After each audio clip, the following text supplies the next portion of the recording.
एल्को star distillers जो एक Chandigarh based alcoholic company है जो 2020 में स्टार्ट हुई थी और 2020 में ही इन्होंने रेवेन्यू कमाया था 700 करोड़ का, 2021 में कमाया था 800 करोड़ का और 2022 फिस्कल ईयर में 1000 करोड़ का रेवेन्यू भी टच किया था।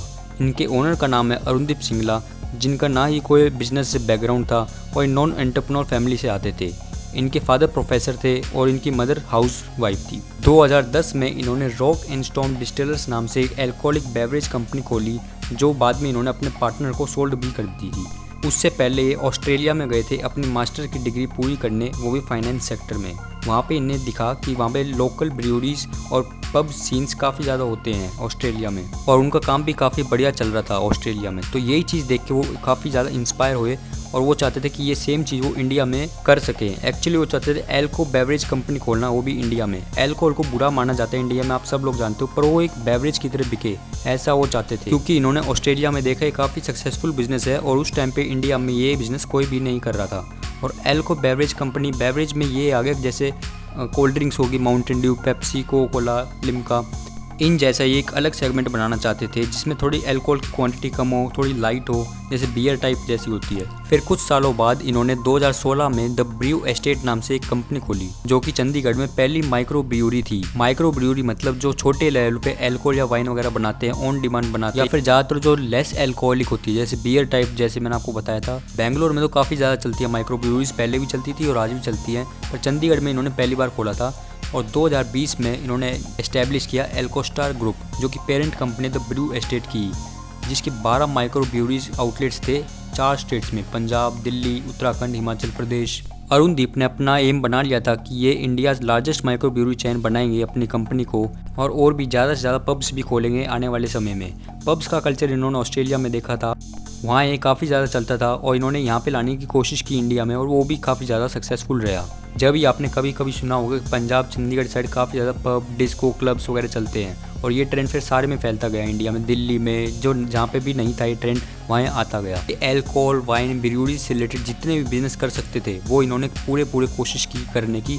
जैसे इन्होंने एक द लिक्वर एस्टेट बुटीक नाम से भी खोला था चंडीगढ़ में ही, पंजाब में, जो स्पेशली वुमेन बायर्स के लिए था, जो ज़्यादा से ज़्यादा वेलकम करता था वुमेन्स को, लेडीज़ को, गर्ल्स को, और उनके टाइप का ही, उनके स्टाइल का ही वो बनाया गया था पूरा, ताकि उन्हें भी काफ़ी डिफरेंट एक्सपीरियंस देखने को मिल सके।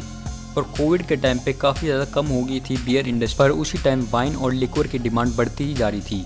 बियर की डिमांड घट रही थी और वाइन और लिक्वर की डिमांड बढ़ती ही जा रही थी। तो इसी को देखते हुए इन्होंने मैन्युफैक्चरिंग और डिस्ट्रीब्यूशन शुरू की लिक्वर की। तो जो भी इनके पुराने कस्टमर्स थे उन्होंने भी ये लिक्वर ट्राई किया और उन्हें भी काफ़ी पसंद आया और ये ब्रांड काफ़ी चलने लगा। ये जो एल्को बेवरेज इंडस्ट्री है काफ़ी यूनिक और डिफरेंट इंडस्ट्री है, पर कोई छोटी मोटी इंडस्ट्री नहीं, काफ़ी बड़ी इंडस्ट्री है और ये 6.8% CAGR से बढ़ती जा रही है पूरी इंडस्ट्री। इन्होंने इंडिया में खुद की लिक्वर तो बनाई ही, बल्कि दूसरे देश की लिक्वर भी इंपोर्ट करी, क्योंकि स्टार्टिंग में ही समझ गए थे कि इंपोर्टेड फॉरेन लिक्वर की डिमांड इंडिया में काफ़ी ज़्यादा है, और इसी वजह से इनके पोर्टफोलियो में काफ़ी वाइड रेंज की इंपोर्टेड ब्रांड्स हैं, जैसे रेडियो बोका, शॉर्टवुड, स्टॉक, बैरिस्टर, और ये अलग अलग देशों से आती है, जैसे Spain, south Africa, Poland, Russia, France. और इनका कहना है इनकी ग्रोथ का मेन रीज़न ये है कि ये काफ़ी प्रीमियम और बढ़िया ब्रांड्स अफोर्डेबल प्राइसेस में देते हैं, और क्वालिटी में भी कोई कॉम्प्रोमाइज़ नहीं किया गया है। ये हाई क्वालिटी स्कॉच यूज़ करते हैं जो स्कॉटलैंड में ब्लेंड होती है। एल्को स्टार के खुद के कुछ लिक्वर ब्रांड्स हैं, जैसे Sherry Platinum, Royal General, Old Chief rum, और बियर में तो शुरू से फेमस है ही। इनके 80 डिफरेंट फ्लेवर्स एंड वैरायटीज आती है, जिसमें अलग अलग फ्लेवर्स आते हैं, जैसे गुआवा, स्ट्रॉबेरी, एप्पल, कीवी। और जो इनका ब्रू एस्टेट पब है उनकी स्पेशलिटी है फ्रेश बियर, फूड और एम्बियंस, और ये पब भी इनका काफ़ी सक्सेसफुल रहा है। 3 साल में इनके 7 आउटलेट्स खुल गए हैं और अब ये अपना फर्स्ट इंटरनेशनल आउटलेट भी लॉन्च करेंगे कनाडा में। बियर की मार्केट भी इंडिया में काफ़ी ज़्यादा बढ़ती जा रही है, पर आपको क्या लगता है, क्या ये ओवरटेक कर पाएगी लिक्वर की मार्केट को? बियर की मार्केट भी 8.3 CAGR से बढ़ रही है हर साल। 2025 तक अरुणदीप ने 30 से भी ज़्यादा आउटलेट खोलने का प्लान किया है। इस बीच इन्होंने कुछ चैलेंजेस और डिफिकल्टीज का सामना भी किया है, जैसे चंडीगढ़ में सेक्टर 26 वाली जो इनकी ब्रांच थी वो सुप्रीम कोर्ट ने बंद कर दी थी 2018 में, क्योंकि हाईवे पे अल्कोहल सर्व करना अलाउड नहीं था। दूसरी चीज़ें, काफ़ी ज़्यादा ब्रांचेस खोलना चाह रहे थे 2020 में, पर कोविड की वजह से वो नहीं खोल पाए। तीसरी चीज़, एक्साइज लॉज जो हैं इंडिया में वो काफ़ी ज़्यादा महंगे हैं, आप लोगों को पता है इस बारे में।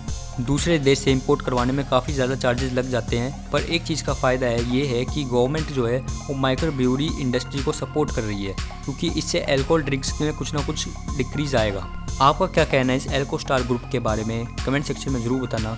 और वीडियो अच्छी लगी हो तो चैनल को लाइक शेयर सब्सक्राइब जरूर करना। मिलते हैं नेक्स्ट वीडियो में। Thanks for watching.